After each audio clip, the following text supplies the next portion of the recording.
7, 6, 5, 4, 3, 2, 1. You'll never have the sacred stone.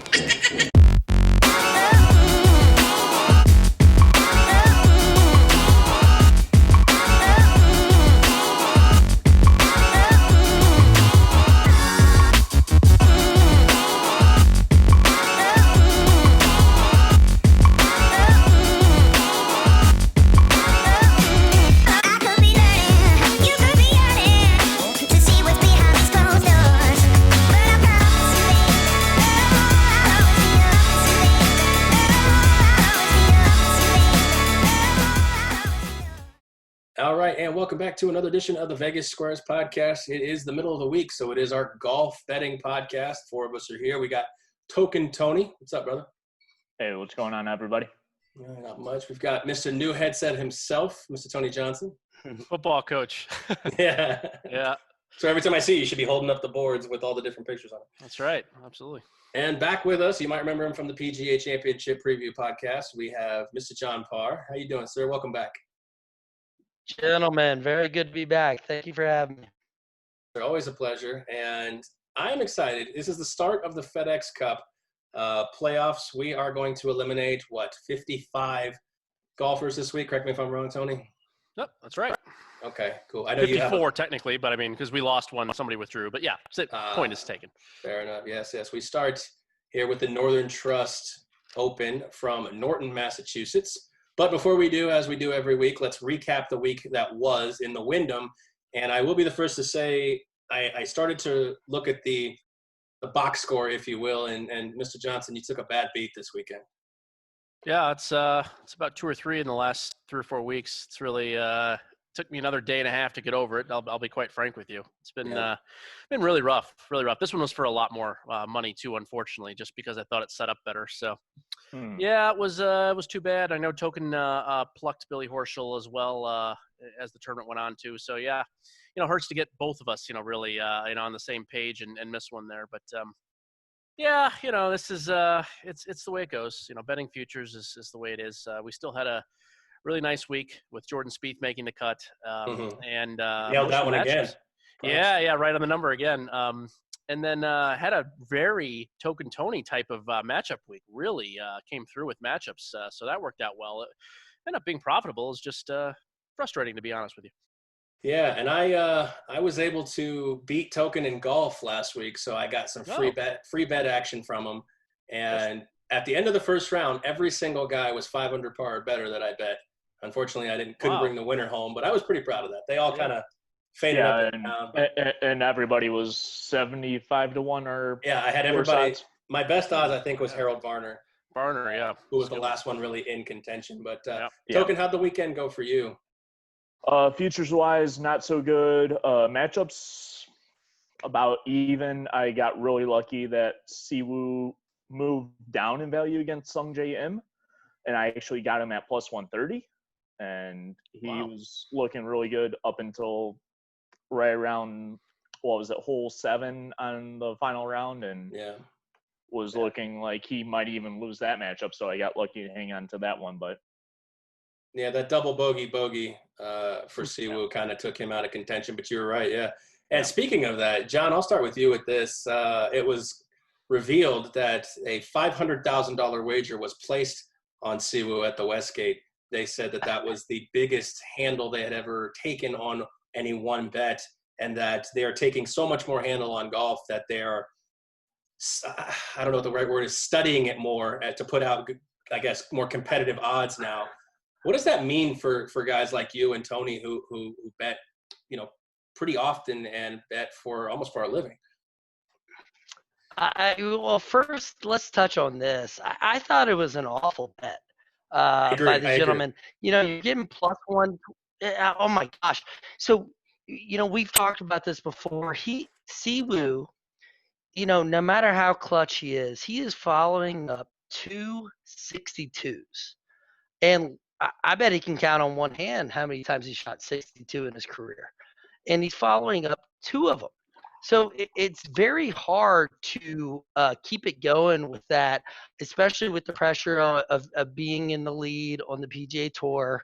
And people don't understand the pressure when you do go off in the last group. And Siwoo, obviously he's 3 over through 8 holes. I'd love to see that guy sitting on his couch watching him. He's probably throwing beer at the screen when he was watching him. He did come back with a birdie on 9, but unfortunately it was too late. Everybody, Horschel, Herman, everybody sort of running away from the pack. So a little bit too late on the comeback. Yeah, I agree with the first thing you said, John and Tony. Like $500,000 on Siwoo Kim. I mean, how many times have we talked about how this guy is the most polarizing golfer that we have ever tried to handicap? Yeah, it's 100%. Yeah, I think the reason they took this big of an amount is because it was just a really bad number. They posted a bad number and somebody wanted it for a lot of money. That number was about plus 150, plus 160 to many other places around the world. And if you're only getting 1.25, you're going to get hosed long term. So I think it was just a mathematical sort of deal and decision.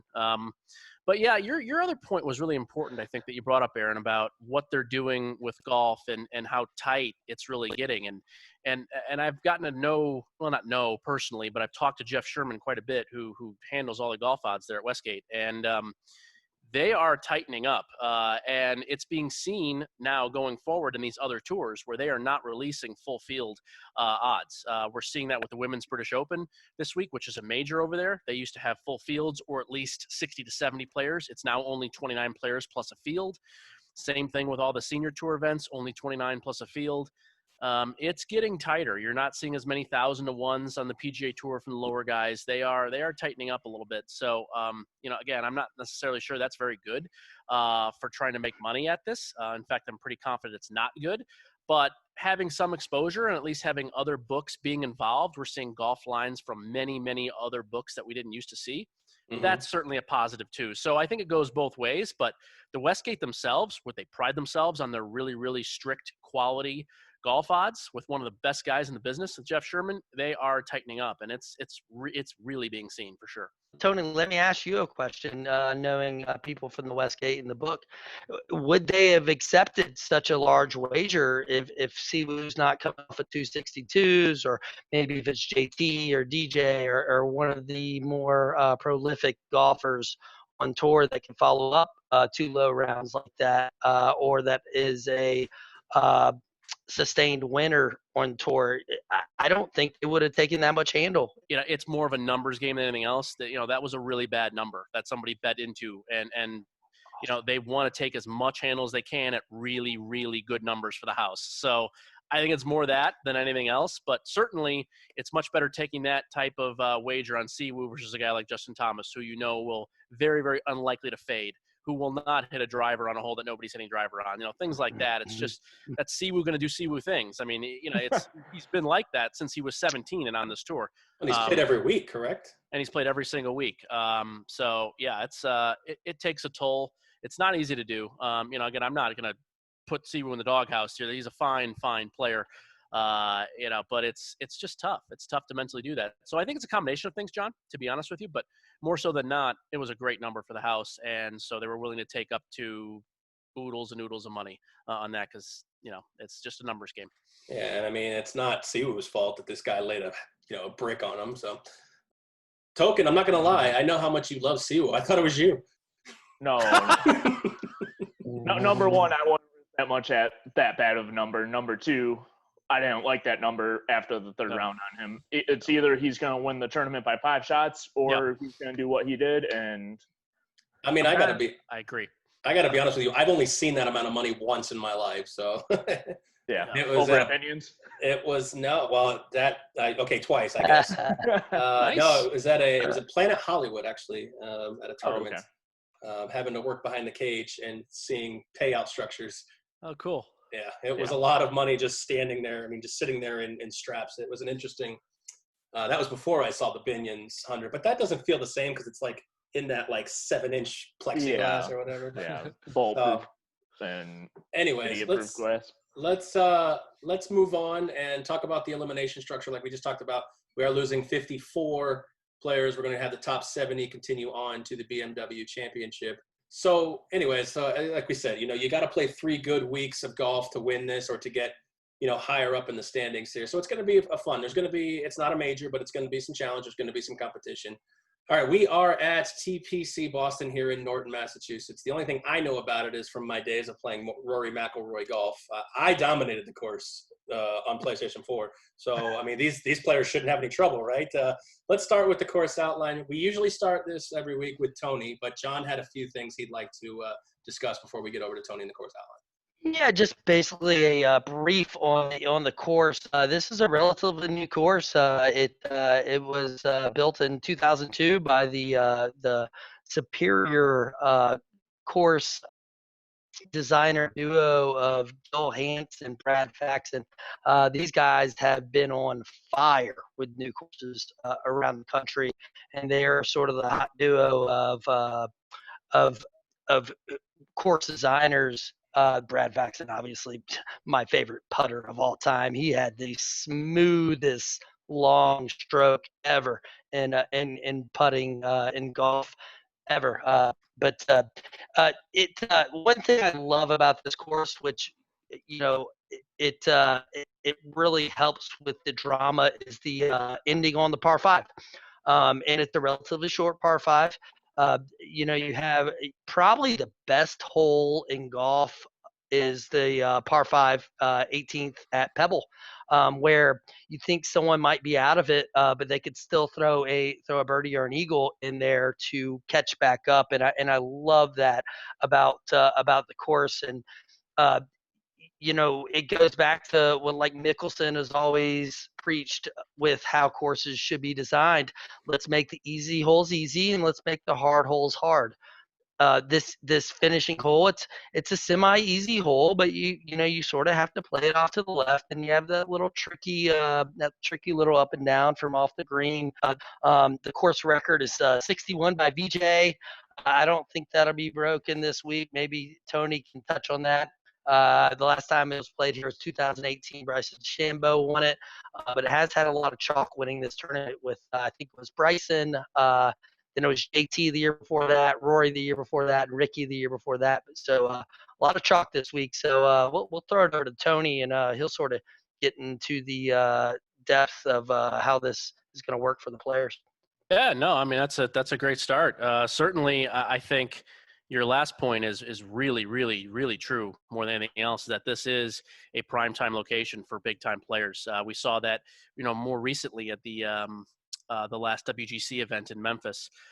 Is just, I really think that this type of course and this type of golf lends itself to a really big time name winning here. But getting into the course itself, it's a par 71, 7,342 yards.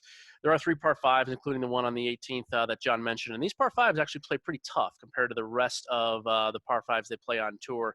Bottom third of the toughest par 5s. So, not because of length as well. 2 of them are actually quite short, so it's actually putting the ball in the right spot. And funny enough, the par 5s are a little bit tighter, but the rest of the course, very, very wide open. Fairways averaging 39 yards wide, which is similar to what we saw at TPC River Highlands, what we saw in Detroit, and what we saw at TPC Twin Cities in Minnesota. So a lot of fairways will be hit here. That will not be the issue. The issue will be at times being able to roll the ball on these pure bent grass greens, which is, again, a pretty rarity. We only see that 2 or 3 times a year. There's not any POA in these greens, and they're very specific about that too. So 5,800 square feet in total, so pretty much normalish size. They'll run at about 12.5 on the stimp meter, which is a little bit faster than normal, than normally seen. And it's a test. Certainly it's not one of the tougher tests that we're going to see, but especially given how quality this field is, we're going to see some pretty low scores here.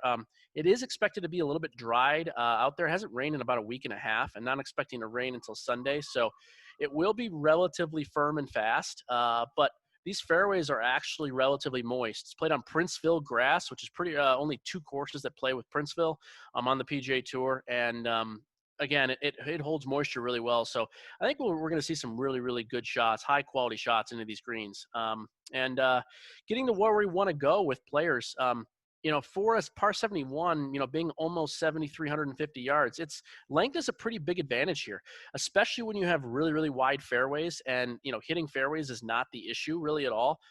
Being long is going to be really important. So what we're looking for here is guys that are quite long off the tee. And are really good with their long irons and long approach shots, especially from fairways. I'm actually not that concerned about people coming out of the rough this week, as we might have been maybe in Memphis, but really concerned about how people are. I have noted 175 to 200 yards and 200 to 225 yards. I paid very close attention to with how close guys are getting balls to the hole from the fairway. So that's what we're looking for here. Aggressive play throughout, especially in this type of field. This will not be for the faint of heart, not be for the timid player. The really aggressive player that keeps their foot on the gas is going to be the one that wins this week. Yeah, and you mentioned the rough. They had a video out there of two 18 handicappers playing TPC Harding Park out of the rough, and it was about as much of a disaster as you would expect. So, if the rough is not punishing here, it should set up nicely for these pros. Yeah, not too bad. It's about 3.5 inches, they say, but it is Kentucky bluegrass, so it's not the easiest. But again, I don't think we're going to see a ton of shots coming out of the rough just because the fairways are so receptive. All right, Token, we got the featured groups here. A couple of them that really interest me. Obviously, the first one that I have here is great. Teeing it off at 826 is the top three guys. Justin Thomas, Colin Morikawa, and Webb Simpson. FedEx rankings 1, 2, and 3. What do you think about that one? I mean, Thomas was the winner of the Wyndham Awards. He's already put $2 million in his pocket. He has won this before, I think, 3 years ago. So this one to me, although it has some of the more rather reserved players on the tour, this one to me seems like a very exciting group. Yeah, I mean, of course, that's going to be the most interesting one. You got the top three of the cream of the crop from this past year playing all together, and probably 3 of the top 10 ball strikers on tour right now currently too. I mean, you got that going for them. Yeah. And it's just going to be, wonder how they're going to click together, wonder how they are going to mentally try and attack each other as well as a possibility too. Or they could kind of cling together, play some decent golf together, and see what happens into the weekend. Well, you're right. Separating themselves from each other is going to be key because they're, their own worst enemies at this point. I know that they obviously, 99.9% sure they're not going to be eliminated this weekend, no matter where they finish. But it would be nice to, I'm sure for Justin Thomas, it'd be nice to be able to wrap up something maybe after the second tournament if he can get, that big of a lead. That would be huge for him. And that's just, I like Webb Simpson. You got to love Justin Thomas. And Colin Morikawa is just this young budding star that could come in and disrupt. Not ready to throw the Tiger Woods comparisons, but watching the way he plays, I thoroughly enjoy him as a casual golf fan, and I'm sure that some of the more diehards really like watching Colin Morikawa play. And he's here. He's here in Vegas at the Summit, yep. So that adds another. What do you guys think, Tony, John? What do you guys think about this featured group? FedEx numbers 1, 2, and 3 between Thomas, Morikawa, and Simpson. Tony, what do you think about this? Fantastic. Yeah. You guys said it very well. It's nice to have these featured groups set up exactly the way it is. See how guys, are playing early on in this thing with really the added pressure, not just with, triple the points, but certainly, a lot of money to be playing for, even just in the tournament itself. Price was a little bit bigger than normal. So, yeah, I'm excited about it. I think all the featured groups have a lot of intrigue in them, and this one certainly, no doubt about it. And all 3 of these players are used to playing in big-time groups, are used to being in the spotlight. So I don't think there'll be any, during the headlights, from any of these guys. And, of course, sets up well, I think, for pretty much all 3 of them, certainly. And as you stated, Aaron, these players have two of these 3 players that have played here before have some really very good records here. So, yeah, I think it'll be great. And there's really no place that Colin Morikawa probably can't play well at. Certainly, his game translates beautifully. So I'm looking forward to it for sure. All right, well, JT, he's on fire right now. Obviously, we talked about a couple weeks ago that it was so hard to follow up a couple great weeks with another great week at the PGA, so we didn't expect much from him. But he is the best golfer in the world right now. I don't think there's any doubt, honestly. And being there with Morikawa and Webb Simpson, it's funny how I was on the Webb train last couple of weeks. I'm off it now. It seems like he's that Matt Kuchar type where he can get those top 10s. But is that a brutal assessment, Webb? All right. Well, it looks like we had some connection flaws with John Parr set up there, but we'll get him on next week. when we get the BMW going. So where were we at? I kind of lost. We were talking about the featured group of Justin Thomas, Morikawa, and Simpson. Let's move to the other group, the 4 through 6 in the FedEx Cup rankings. Bryson DeChambeau, Token's boy Sung J M, and Patrick Reed. What do you guys think about this one? I mean, the DeChambeau won this in 2018, and Reed's got a couple victories here at the tournament that is now known as the Northern Trust.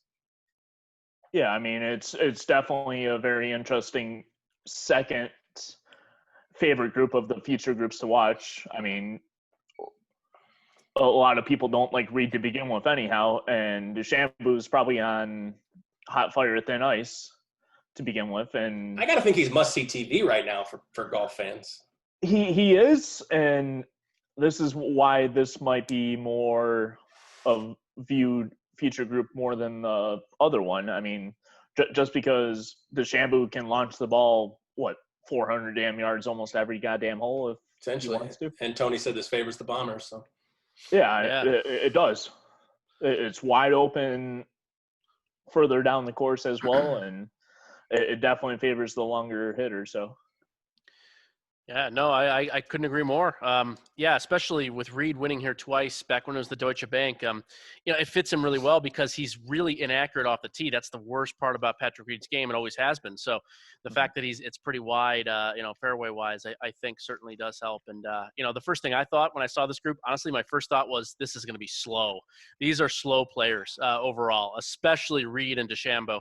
Im is not fast by any means, but at least he's not as bad as those two guys. Those two guys are slow players. So yes, that's unfortunate. Absolutely. I mean, yeah, pace of play might just be goddamn awful with this group. And maybe we should have Kevin Na be the rules official to speed him up. Oh, goodness. Yeah, it's unfortunate in that sense. But, yeah, I could see all three of these guys playing well. In fact, there's some quality handicappers out there that are really backing Sungjae Im this week. There's a lot of people behind Im, and he makes some sense too. So, yeah, I like all these guys here, and I actually, have some action on DeChambeau, which we'll talk about going forward too for a little bit of a teaser there. But yeah, a couple other featured groups of note. We have the new world number 1, John Rahm. And Xander Schauffele, I know that's a Tony Johnson favorite, and Lanto Griffin. These guys are FedEx rankings 10 through 12. And, of course, we have Tiger Woods, who is currently number 49, paired with Dylan Fratelli and Matthew Fitzpatrick. They are 49 through 51, respectively, as well. These are guys that, with a bad showing, could fall out of that top 70. So, obviously, we're going to have eyes on Tiger Woods as he continues to move up the FedEx rankings or move down. You never know with that guy. So, all right. Go either way. Oh God, I was playing golf with Token, and he's literally like, I'm either going to hit this on the fairway or I'm not. I mean, he's like the master. It's like the master of 50-50. Like he's like, love it. You're a great politician, Token. Love it. Hey, I might get in politics one day. I have to give you the Jim Rome shtick, as Jim Rome's been saying for 20 years. Have a take and don't suck. All right, so let's move into the bets here. We'll move into the futures as we do every week, and we will start with the favorites. Justin Thomas has been labeled the favorite on William Hill, and I would imagine most other books as well. Let me pull up the odds here. Northern Trust, Justin Thomas at 10-1.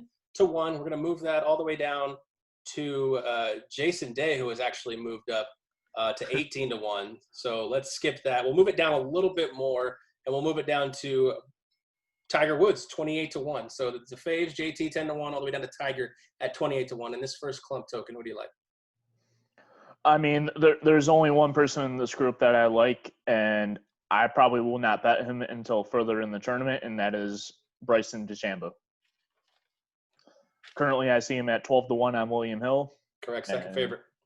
Yeah. I think he will start off the gate relatively decent, but not decent enough, and he will drop in value to about 20 to 30, and that will be a good time to pick him up. Interesting. Mr. Johnson, what do you like in this favorites? You got Justin Thomas 10-1 all the way down to Tiger Woods at 28-1. Right in there with Token. I haven't made a bet on either one of these guys, and I'm not going to bet McIlroy at 14. Again, that's probably going to be a wait-and-see approach, but he just fits so well here and has such a great record. But I think DeChambeau's the guy to beat this week. I really believe that. This course just fits beautifully for him, and he played so well here 2 years ago.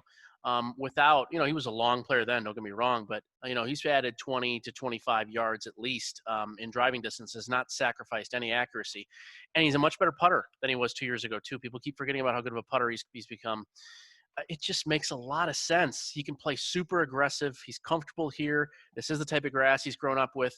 He played a lot on bent growing up in Northern California. I think this makes a ton of sense here. So 12 is not ideal. My number came in at 10.5, as funny as that is. It's the lowest since I've been starting to do my own numbers this year that I've had anybody in the tournament. So, I don't know what that means. Maybe I'll find a little bit there at 12-1. I was hoping to get something better, but he's 12 across the board. So that's my guy. I think McIlroy makes a lot of sense too, but those are the only two guys that I'm concerned with here in the lower odds. All right, we'll move into the middle tier here. I've shrank these clumps a little bit, leaving more room for some bigger wide range of long shots. But the middle tier here, I have Brooks Koepka all the way down to Brooks Koepka at 31, all the way down to Gary Woodland at 60-1. In this spot, there's guys like Tommy Fleetwood, Paul Casey. We didn't get a chance to hear from him, but John Parr likes Hideki Matsuyama in this group. So there's guys like that, Daniel Berger, Webb Simpson, who we talked about. So who's a spot in here, Token, that you look, or a couple guys? There are a few in this group, and I'll start out with one of the more towards the favorite, which is Daniel Berger at 35-1. I think he is going to play very well this week, and this course sets him up very well. I mean, he's decently long off the tee, but also his longer irons play very well in proximity to the hole on these longer holes. Another one that I like is Abraham Answer. I mean, shocker. Yeah, I mean, every week. And I actually like the value on him. I realistically thought he was closer to 40-1, and when I saw 55, I really like that number.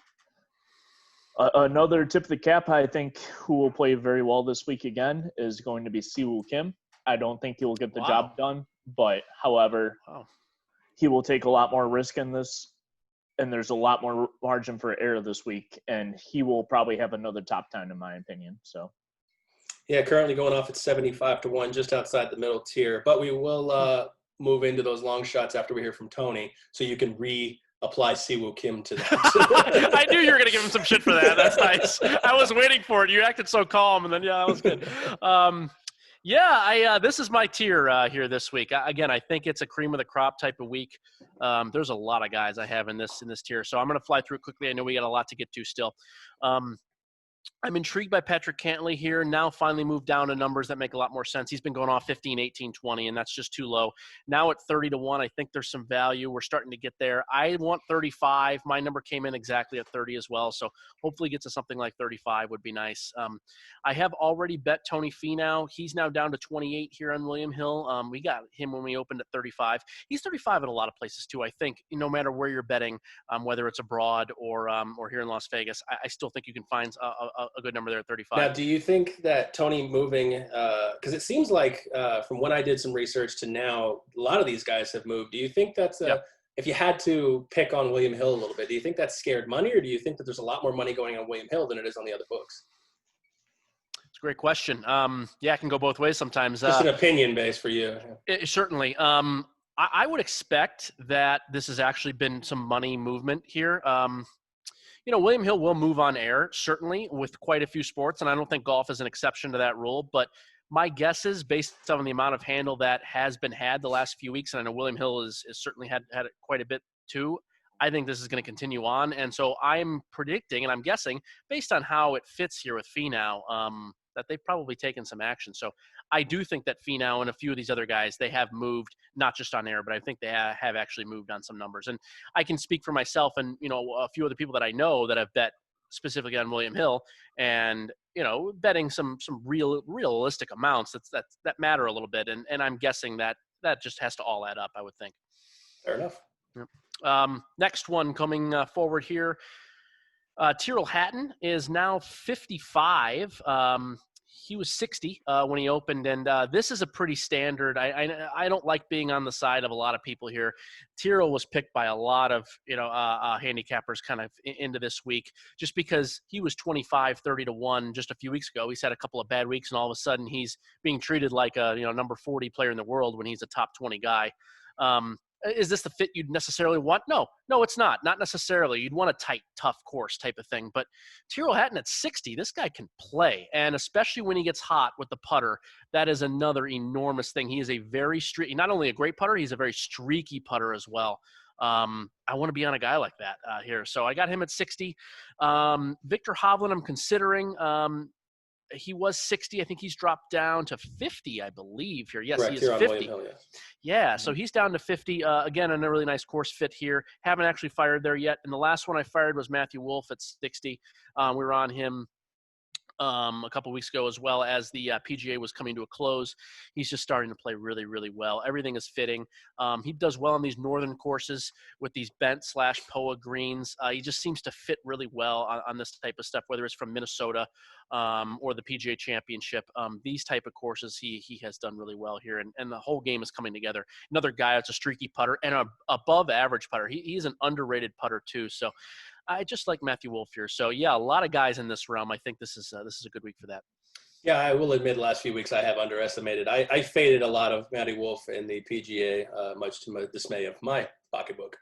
But yeah, he's definitely put it all together. And You're right, he's a guy in this middle tier that can definitely make a charge. And I mean, he had the clubhouse lead at the PGA, at one point. So, all right, so let's move to the long shots. Token, this is where you shine, because now you can pick Siwoo. We have Kevin Kisner here at 70 to 1, all the way down. Lots of options here. The last one here, I have Danny Lee at 300 to 1 as the longest of shots. Yeah, and this is where I actually think the winner will come. I think there will be a lot of movement from the basement to try and sneak up to the 70. And my number one on this list is going to be Alex Norton this week. I think with the long irons, he will get the job done with proximity of the hole. His putting has been very well as of late. I mean, his birdie average has been decent since the restart, and I mean, if he can actually find greens in regulation, he'll avoid trouble, and I think that's what he's been working on lately as most. So, and then another one I have is says Reevy at 151. That's the only two I have on this group, though. And Siwoo. Oh yeah. I was thinking his military, but usually he is, but I switched it up on you. Yeah, I mean, I will. The only thing I'll take exception to that you said, Token, is I don't think the winner will be coming from this realm. I do think that it's more of a top end type of spot, yeah, or a middle tier. Again, we've been surprised in the past. It wouldn't shock me. But yeah, I think this is tough. It's really tough sledding, especially with the amount of shot making that needs to be had here, and how you can spray the ball off the tee. That's a prime combination for the top end players. But the only guy I'm going to take here, who I have actually already bet, and he is the same number here, which is very nice, is the aforementioned Harold Varner III, 125 to 1. Varner popped up in what I had talked about earlier in regards to proximity.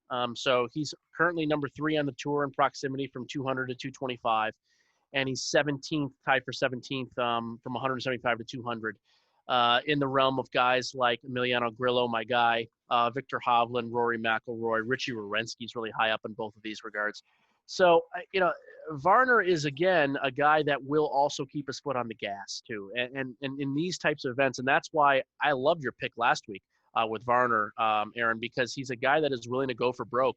And that's what you need to win these types of events, especially in this type of course when it is a bit of a shootout, especially at the end with all these great players. So, if Harold gets it together, it's always the flat stick issue with him. He is team no putt, but he's currently number 73 in the rankings, so he's got to obviously make a move. He will need to move, yeah. So just get a couple of rounds He definitely together. can't get worse this week. So yeah, I like him. I like him a lot here at 125. That is the only guy I have in this realm. The only guy I'm even really considering betting on, and the bet is already in. So there you go. Fair enough. All right, so let's move into the matchup bets and props. All excited. We'll broke them all into one here. Token, you are the matchup guy, as Mr. Johnson has tipped his cap to you.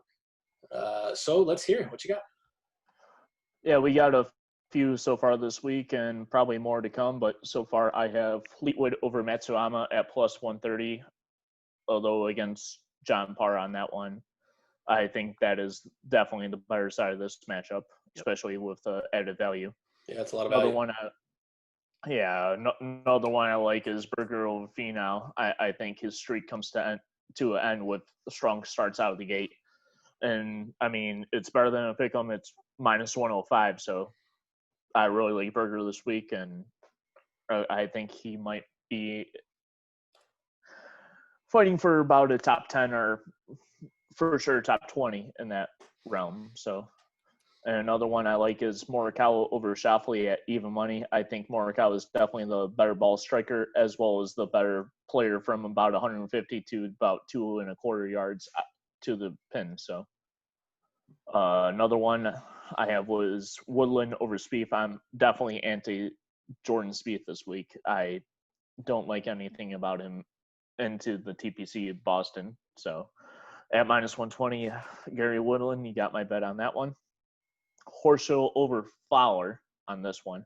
Fowler's been playing pretty well as of late, but however, I think Fowler might even find a way to miss the cut on this one. And Horschel, I think he's on the up and up, and minus 105, I'll take him all day, every day. And another one is what I had last week is Siwoo over Sungjae Im is plus 120. And this one might even grow to more added value to come. So. Wow. That is a full slate. How do I follow that up? Holy. And one that I also kind of like, but I haven't bet yet, is Hovland over Wolf at minus 110. Okay. So. Wow. Are there any bets left for you, Tony? First of all, it was all encompassing. It was great. I noted 3 out of all of those that you had mentioned. Just I thought there might be some value added. I haven't really bet those, but 3 of those.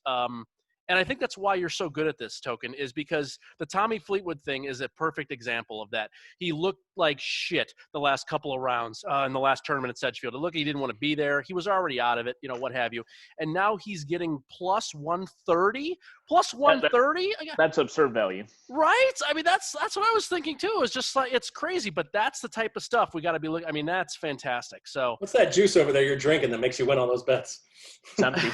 It's empty now. It's empty now. There you go. Oh. I can't add much more to that. I will say, I'll say this: if you go 9 was it 9 bets you put out? 7.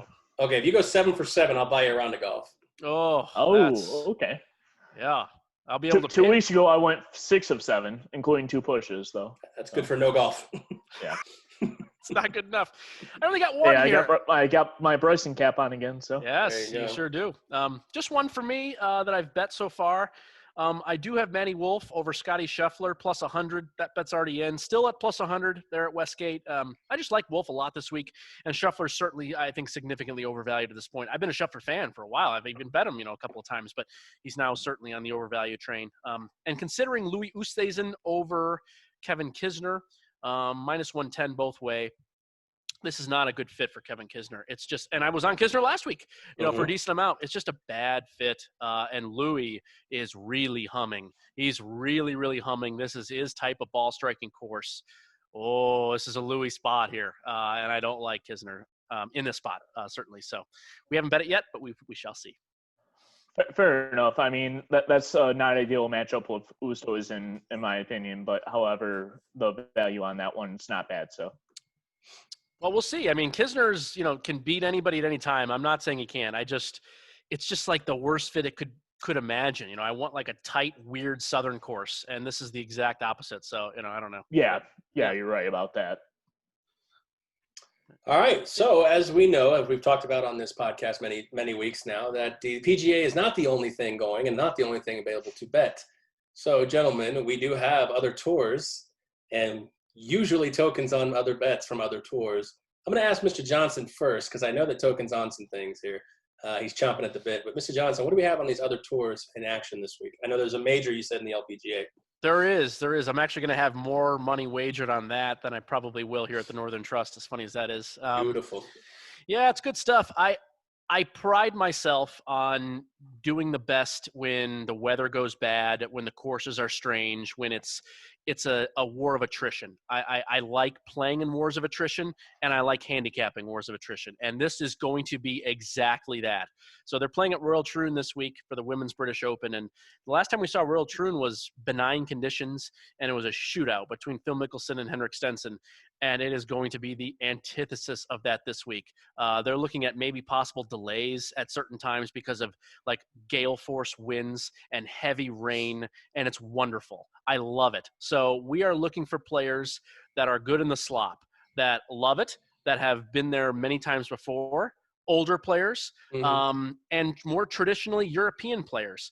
Usually not in support of a lot of European players because the American and Asian players tend to be better on the LPGA Tour, but not this week. I want the sloppy Euros. We are ready for it. So, yeah, I mean, I'll throw out a few here. We'll start out with Charlie Hall that we picked up at 45. Again, a Euro that's used to this type of thing. Her home club in England is actually a links course. Very familiar with this, embraces it. She finished in the top 10 back in 2004, her first year as a professional. When the conditions were, 2014, when conditions were really bad at Royal Birkdale, when the leader only won by, was the only one under par at -1. We have Lizette Salas at 65, an American, but again, used to playing in conditions like this, very familiar. Actually spends a lot of time up in Oregon at Bandon Dunes where they just played the U.S. Amateur. She tends to play there a couple of times a year. Loves conditions like this. Anna Nordqvist, longtime quality Swedish player, has 3 top 10s here in the Women's British Open, 2 of those in 2012, 2014, when conditions were brutal. So love that. And our last one that I'm just not quite sure, but I think we're going to go with her, is In Kyung Kim, former winner of this event many years ago, although that was in quality conditions. Again, an old school grinder. Her first event back, a little bit concerned about that, but she was playing a bunch up in North Korea, not the country of North Korea, but the northern part of South Korea, where the weather tends. Korea, yeah. No, it was weird when I read about that. I was like, what? No, I can't play in North Korea. But yeah, how do you do that? That part it was really funny. But yeah, and some courses right along the sea up there in the northern part of that country. So I like how she's been training and kind of getting ready to go here. She's been doing that for a couple of weeks already. So those are my picks here. Got some matchup bets as well that align with these things. Yeah, that's what I have for the Women's British. And out in the Champions Tour, I'll just throw some names out here. I'll be really quick. In Missouri, we got Rod Pampling at 17. Kenny Perry at 50. We're going to go with Kenny here in the Midwest in the extreme heat. I think it's time. He had a couple of nice rounds the weekend last week. Mike Weir at 50, and Scott Dunlap, good old Lever 2000 himself, 150 to 1. All right, Token, your time to shine. Yeah, Tony Johnson mentioned one that I like on the LPGA Women's Open for sure is Norquist. I really like her at 101. I'm actually surprised you didn't say Madeline Sangstorm, though, at 150 to 1. I have no experience in really bad conditions. Yes, normally I would be because I'm a big Madeline fan, but she has not really played in these conditions. That worries me. Yeah. And you really got a good number on Charlie Hall. I will say that. She's 35 currently at William Hill. So very good. Champions Tour, I will mention the Buffalo Ridge. I will take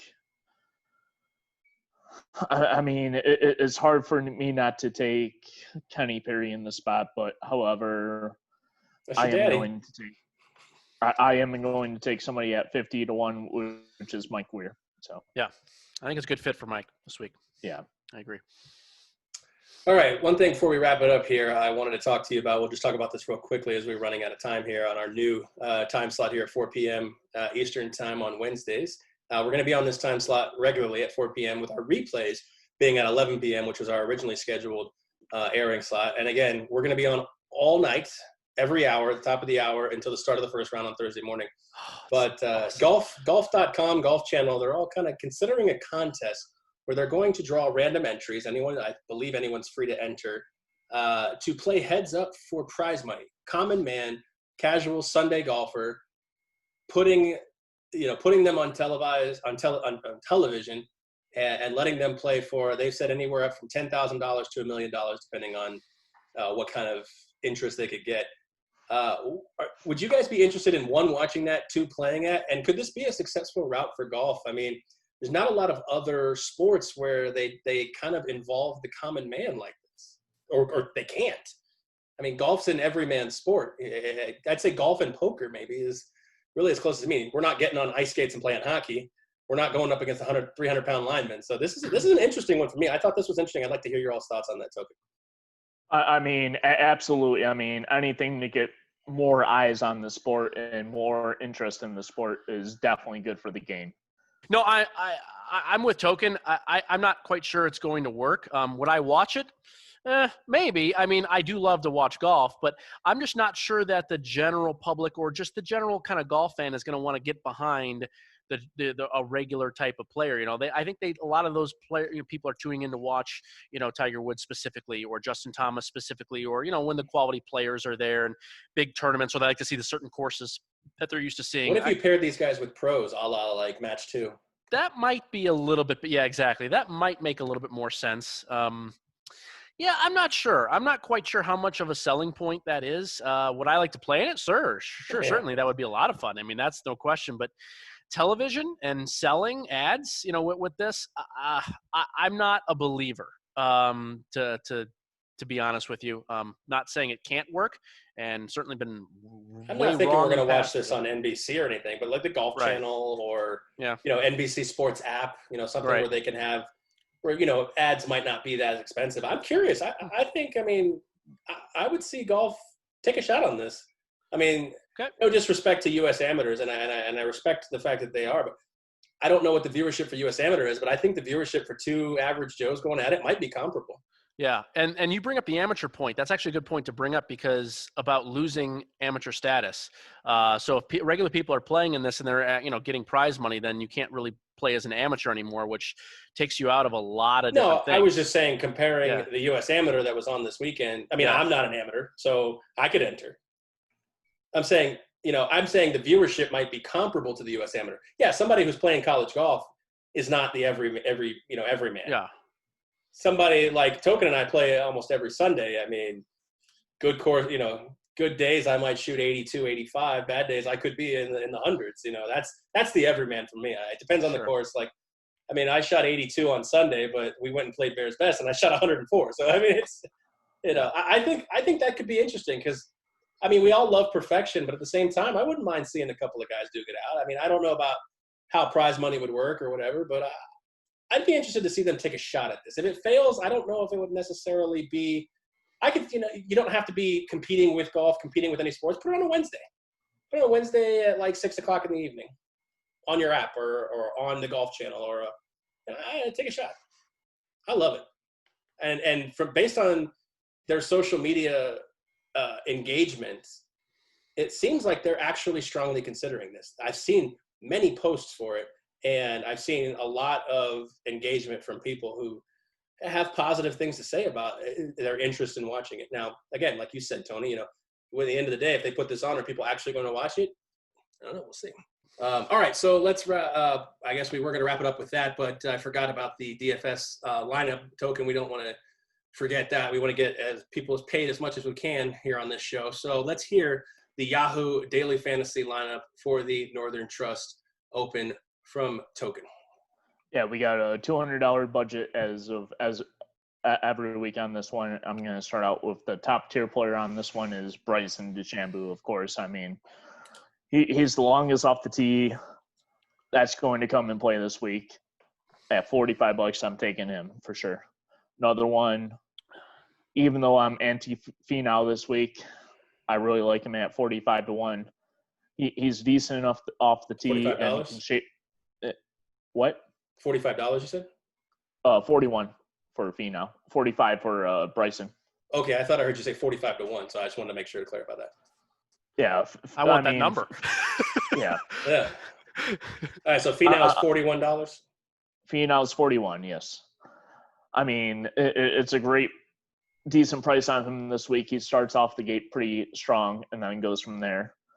And then I've got a drop off after this last golfer. I've got Gary Woodland at 36-1. I do believe he's going to have another good week, possibly even another top 10 in this field. He's got to make a run at this FedEx Cup, and this is the week to start it off. So, and then I've got 3 basement dwellers on this one. So we got Cam Champ on this one. Oh, that's good. I like him. Long off the tee, decent putter. What's not to love on this course with him? So. Yeah, I agree. And then How much Alex is he going Noren, for? Yeah, we got another top 10 with Alex Noren on this one for sure. Okay, how much is Cam Champ going for? 25 on Yahoo. So, and then the last of the last, we got Siwoo at 20. Wait, how much was Noren going for? Token. I thought I said that. It was 21 for Noren. We got 20 on Siwoo.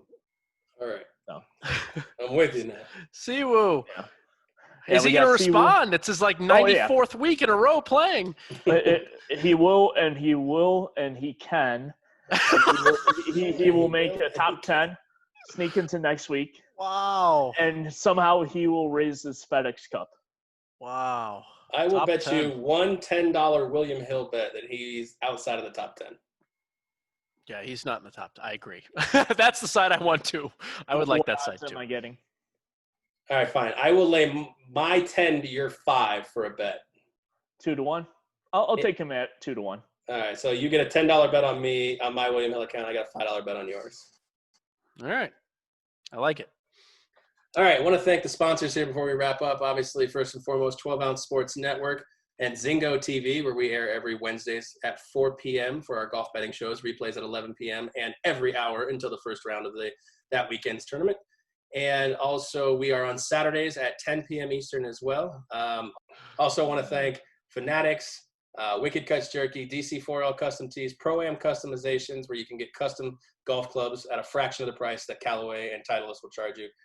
And Vice Golf and Fanatics and ShyPoker.com. I don't know if I said Fanatics twice, but whatever. We'll thank them again. All right. Yeah, I wanted to, before we sign off, I wanted to talk about a new show coming on. It'll be coming on after us at 8 p.m. on Zingo TV, channel 761 here. And James A. Paxton, who was on our show, I believe, 2 weeks ago on Saturday, is starting a new show called James and the Agent, live every Wednesday night at 8 p.m. on Zingo TV and 12-Ounce Sports. So if you can, please show them some love. Their first show is tonight, Wednesday at 8 p.m. Eastern time. I know they're real nervous, but if you guys can tune in, give them some love, tell them the Vegas Squares told you guys to watch it. And we just wanted to give them some extra love from the 12-Ounce family, because I know that James is a very knowledgeable insider. He's a big hockey fan, as we witnessed on the last podcast, previewing the first round matchups. So hopefully him and the agent, I don't know the agent's name, hopefully they do well on their show. So that's it from me. That's it from us. We're going to wrap it up here with the Northern Trust podcast. Hopefully your bets go well. Good luck on your action for Token Tony, for Tony Johnson, and for the little bit of John Parr that we got. I am Aaron. We will catch you on the next one. Good luck on your bets.